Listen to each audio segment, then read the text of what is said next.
Hi, thanks for watching my YouTube channel. My name is Fred Ebert and I'm your professor. I'm going to help you to get Freducated, which is a way of education that works with whatever learning disabilities you might have. You don't have to have learning disabilities. If you don't, that's fine.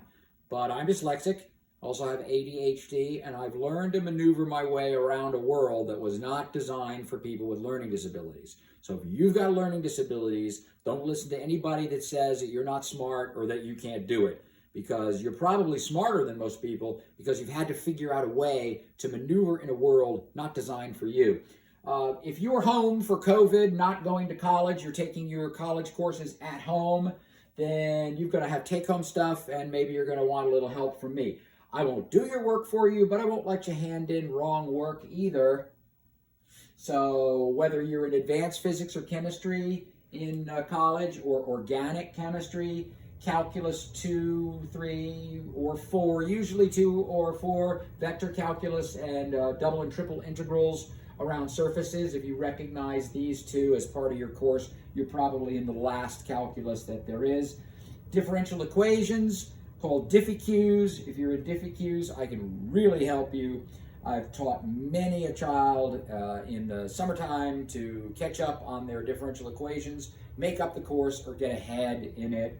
And linear algebra, which is all about using matrices, and topology and sets and courses that you've never even heard of. Whatever you're taking in college, I'm a professor. I'm not a K-12 learning institution. I'm not like the big box learning stores where I'm just like a day ahead of you, or I'm a young kid that's barely gotten through calculus and I'm going to teach you algebra.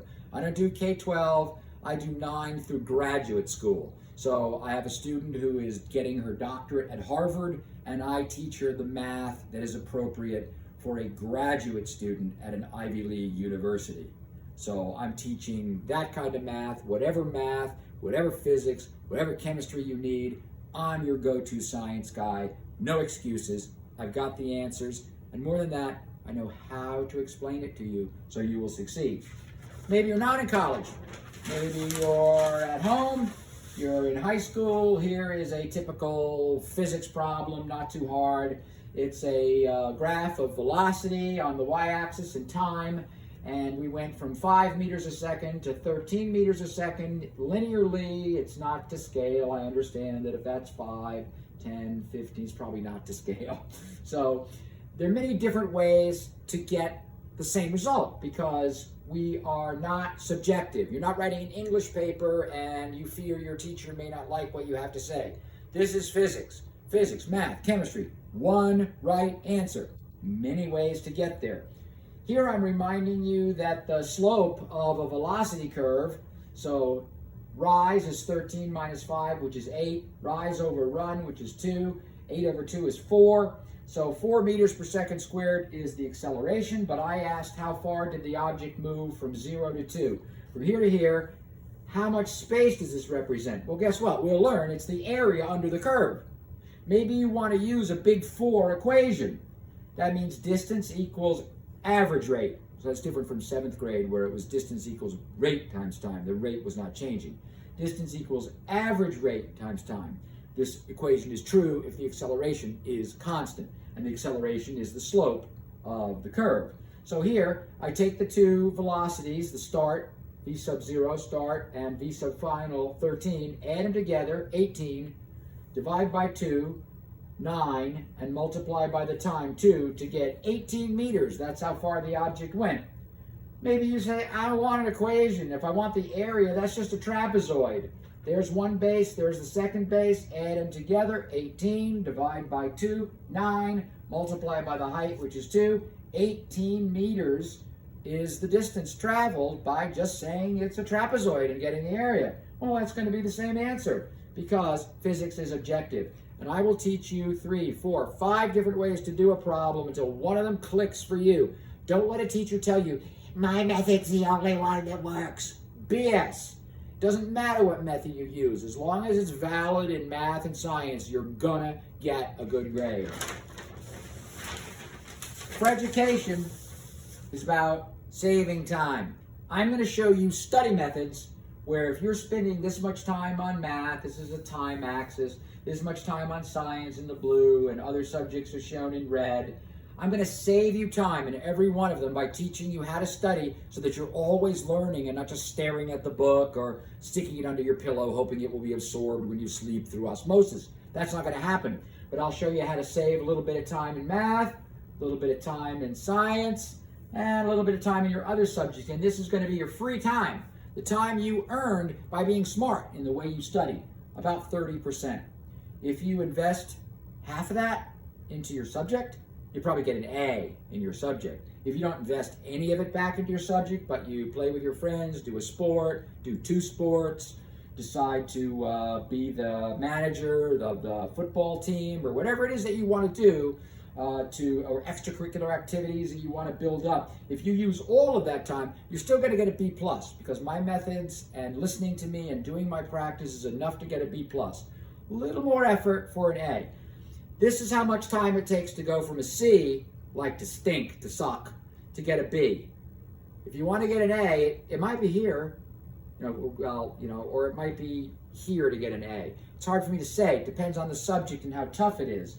But I will show you how to save time. So when your parents say, oh, you're so busy, you're so scheduled, you don't have time for a tutor. Not only do you have time for a tutor, you can't afford to pass the opportunity by. By looking at my videos on YouTube, by joining me on my YouTube channel, you're going to have more time available to you to do all those extracurriculars or to study more, whichever pleases you.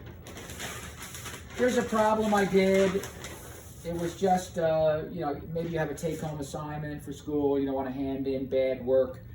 I wanted to find the area of this trapezoid, and I used my knowledge of 45, 45, 90 triangles, side, side, side root 2, and my 30, 60, 90 triangles, so there's 60 and 30, you get S, 2S, S root 3, because a 30, 60, 90 triangle is just taking an equilateral triangle and cutting it in half. So you get half of one side, so the full length is 2S, and you can use the Pythagorean theorem to find the third side. Why are they called special triangles? Because ordinarily you need 2 sides of a right triangle to find the third. In special triangles, we only need 1 side to find the other 2. So I just go through the basics. I find this side by 3 root 2 times root 2, which is 6. And then I use the 30, 60, 90 triangle to say if that's 6, that must be 12. And since that's a 60-degree angle, and I tell you that C to D is 2, that must be 1, that must be root 3. So 12 times root 3 is your answer. It only takes less than 30 seconds if you know what I ask you to learn. There's very little memorization to do. You can always derive stuff, but you're going to waste time if you have to derive everything. The SSATs, they're about doing every problem in under a minute, and I'll show you how to do that with minimal memorization. If you're in high school, you're taking AP courses, Calculus 1, Calculus 2, Chemistry, Physics, Physics 2, that's the one that has calculus, then I assure you will get 5s, except maybe on the E&M part you might get a 4, because it's a very, very hard test. Depends on how much of that 30% time I save you, you're willing to spend studying for the electromagnetism part. If you're taking SSATs, they used to be called achievement tests. Not anymore, because if you don't do well, you didn't achieve. I failed to achieve. So now we just call them subject tests, because if you don't do well, who cares? It's not like you failed to achieve, you just didn't do well. So face reality and say, I'm going to master the SSATs, because I, Fred, am going to give you the tools you need to get your 800. Only one of my students failed to get an 800. You know why he didn't get an 800? He got a 700. Because he didn't do anything. So just listening to my lectures is enough to get a 700. Just using my methods is enough to get a 700. You put some effort in, 800 for you, perfect score. So on your coursework, I promise you'll get above a B+ by using Freducation techniques. And I promise if you're in school, in college, I won't let you hand in bad work. I'll help you with your take-home stuff. I'll help you with your homework. You're always free to call, to text me a problem, or to email me an assignment, and I will help you get through it. There'll be no failures allowed when I'm on board as your Sherpa. Promise.